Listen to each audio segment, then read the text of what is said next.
It's 3 in the morning and your eyes are open. You didn't choose this. One moment you were asleep, and the next you're staring at the ceiling, fully awake, your mind already running. You reach for your phone, you check the time, and a small, familiar dread settles into your chest because you know what this means. You're broken again. Your sleep is failing you. Tomorrow will be ruined. But the real answer is far stranger than insomnia. That moment, that exact moment of waking in the deep middle of the night, is not a malfunction. It is a memory. It is one of the oldest things your body knows how to do.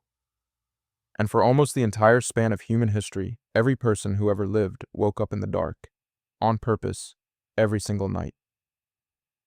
You have simply forgotten what it was for. For most of your life, you believe something that almost everyone around you believes too. You believe that sleep is supposed to be one solid block. 8 hours, unbroken. From the moment you close your eyes until the alarm goes off. That is the goal. That is what healthy people do. And anything less than that feels like a failure of the body, or the will, or the mind. But that idea is shockingly new. The 8-hour block of sleep that you treat as natural law is, in the long story of your species, barely a footnote. It is younger than the light bulb. It is younger than the factory clock. And to understand how strange your nights have become, you have to go back to a time before any of that existed, to a world that went truly, completely dark. Picture it. The sun drops below the horizon. There is no switch to flip. There is fire, if you're lucky, and there is the moon. The work of the day is over because there is no light to work by. So you lie down, not because a clock told you to, but because the world itself has gone black. And here is where it gets strange. You don't sleep through the night.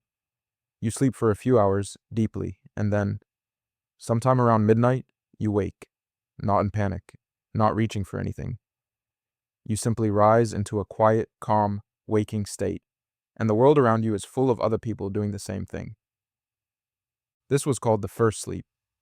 We know this because of the work of a historian named A. Roger Ekirch, who spent more than 15 years buried in old documents. He read diaries, he read court records, medical books, prayers, plays, and letters going back centuries. And he kept finding the same two phrases appearing again and again, used so casually that the writers never bothered to explain them. First sleep and second sleep. At first he wasn't sure what they meant.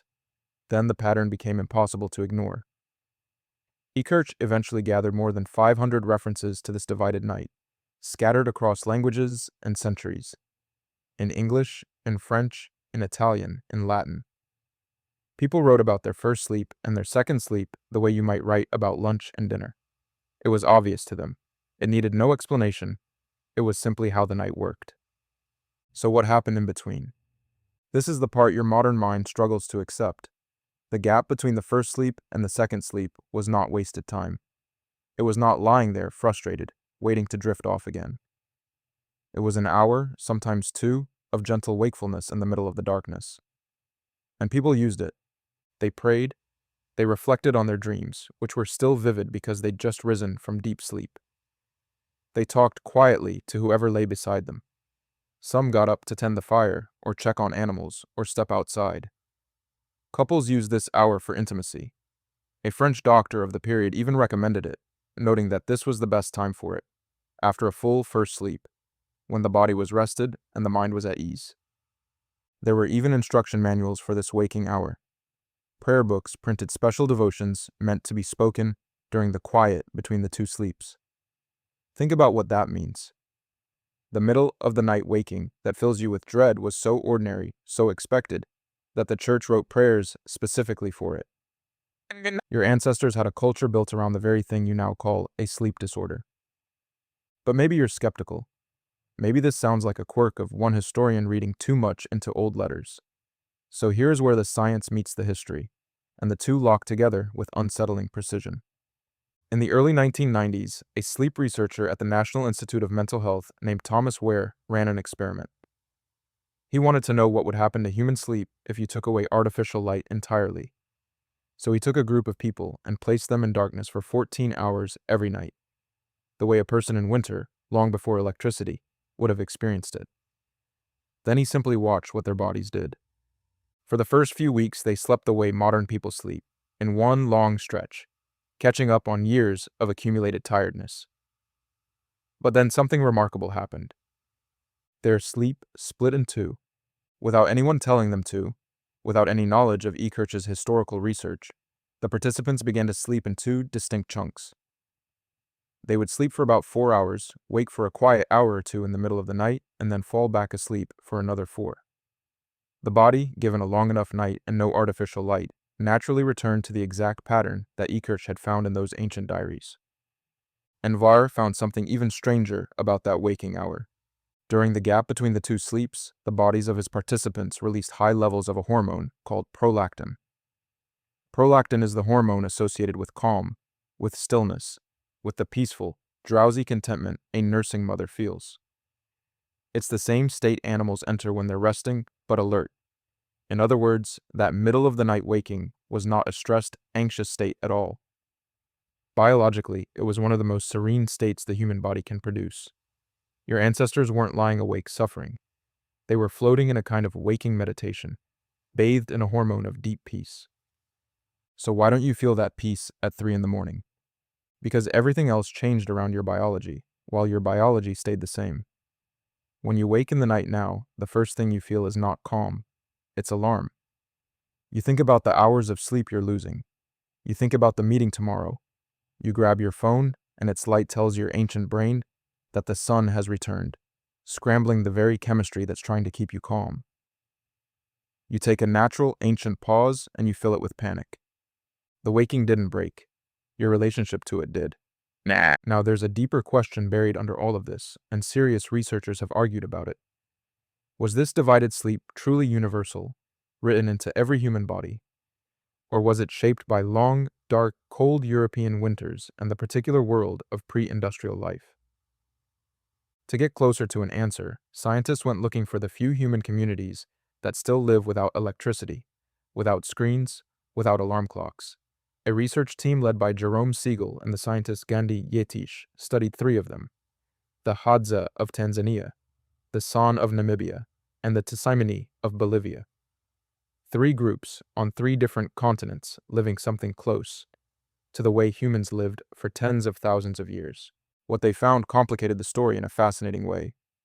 These groups did not always split their sleep into 2 neat halves, but they did something just as revealing. They did not go to sleep when the sun went down. They stayed up for hours after dark, talking around the fire. And crucially, the thing that governed their sleep was not light at all. It was temperature. They fell asleep as the night grew cold, and they woke, almost all of them, in the coldest hour just before dawn. Their bodies were tuned not to a clock, but to the turning of the earth itself. So the rigid 8-hour block you chase every night may never have been the human default at all. The truth is messier and far more interesting. Human sleep was flexible. It bent around the seasons, the temperature, the fire, the company of others, the length of the dark.